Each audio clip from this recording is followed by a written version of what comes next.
After defeating the Vancouver Whitecaps FC 2 on the road by a score of 4-0 just last Friday night, the Tulsa Roughnecks FC hosted Vancouver here at ONEOK Field tonight. In front of more than 5,100 fans, there were a total of 27 shots in this one, and Vancouver took a 2-0 lead into the half. But shortly after halftime, the Roughnecks were able to bounce back and get a goal of their own. In the 51st minute, Luca Cordero put a PK in the back of the net and the Roughnecks were back in it.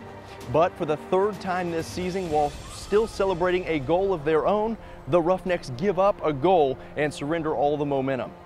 A vengeful game for Vancouver turns into a 3-1 steal of a victory on the road. Let's take a look at tonight's highlights.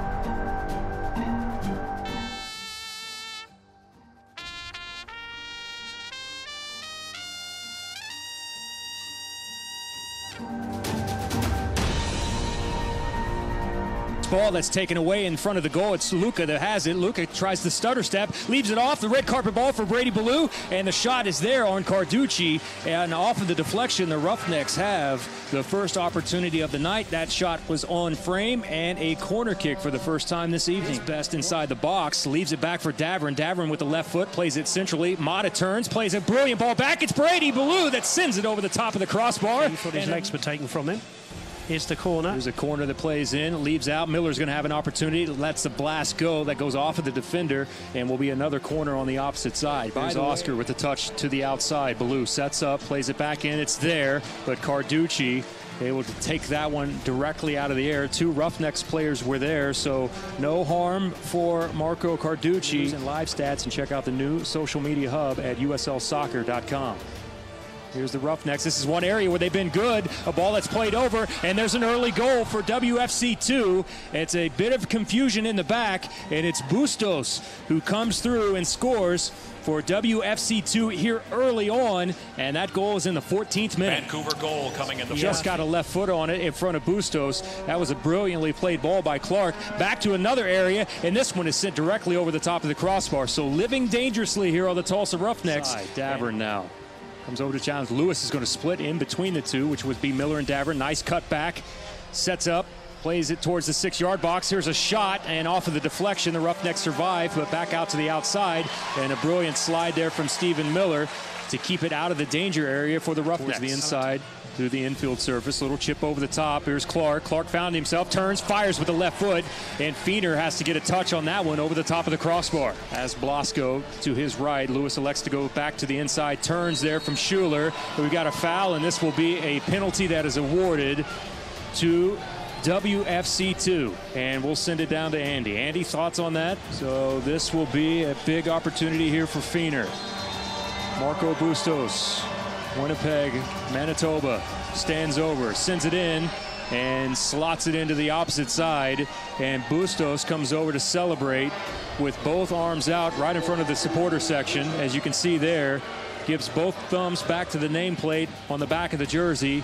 And WFC2 has come in and has shocked Vancouver the crowd here in Tulsa. And they lead 2-0 on the second goal of the night by Marco Bustos. Saunders 63. Can you beat as far away as England? Obviously, we've got people listening in Canada tonight. Both of them hit the surface. Roughnecks come away with it. Here's Miller. Nice ball in, and Mata's going to be offsides.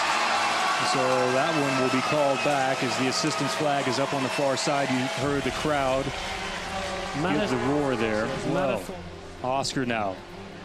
Oscar will have a go away from the outside and just skips to the side there of Carducci. So Oscar decided to let one go from outside. And listening to us. So good morning to you. I hope you're able to stay up and watch the whole thing. There's a foul there. And that should be inside the box. Now, Mata is extremely upset because he clearly had both feet inside the box, and we'll have an opportunity to see here on the replay. But the assistant's flag went up and was waving directly away. It was a 4-year starter there. Here we go. Here's Davern. Davern sends in, and that one dips a little bit too late over the top of the bar, and Carducci and WFC2 survived last weekend. Homegrown player. Leading goal scorer, Bustos up there as well with 2 goals. And we are officially underway here in the second half. Davern with the throw. Luca turns, lets one go. Oh, and that one was almost there for Luca Cordero. To the parent club game on Sunday as he was staying in Seattle for a few more days. Boy, contact there, and this will be a PK for Tulsa now, as Mata hit the turf. Now, and in my opinion, in the world game of soccer, more of that needs to be stamped out. That's good refereeing, chance for the Roughnecks, penalty. And standing over this one for Tulsa is Cordero. Here's Luca. Luca goes, sends one in, and the Roughnecks now have climbed back within 1. It's a goal in the 51st minute off the PK from Luca Cordero. Great strike, and Andy Laurie, for you, was it a penalty first of all, and then what a great cool finish from Cordero?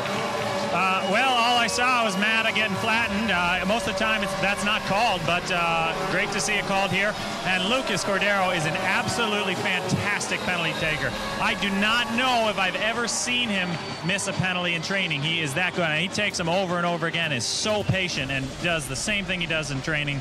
Absolutely brilliant penalty. 1 minute. Here's dangerous areas. Clark now links up here. Here's Blasco. Blasco sets up, sends it in, and just like that, the counter.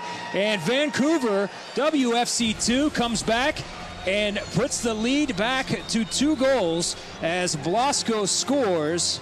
And that's goal number 4 on the season for Victor. And David, I'm not afraid to make changes. Henry connects with Mata. Mata there, being held off, finally plays off to the outside of Baloo. Baloo sends it in, and that one is off the side of the net, but Carducci got a piece of it, and the assistant was quickly there to point towards the corner. Craig Niddy.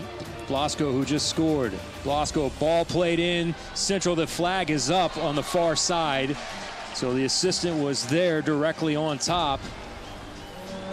And Mata's back in the right place. How about the little touch around Nitty? Nitty just uses his size there and then bumps Mata, uses the shoulder to send Mata flying over the byline, actually, inside the air. And the ball up to halfway. Stephen Miller with the throw-in. There's a shot of the crowd.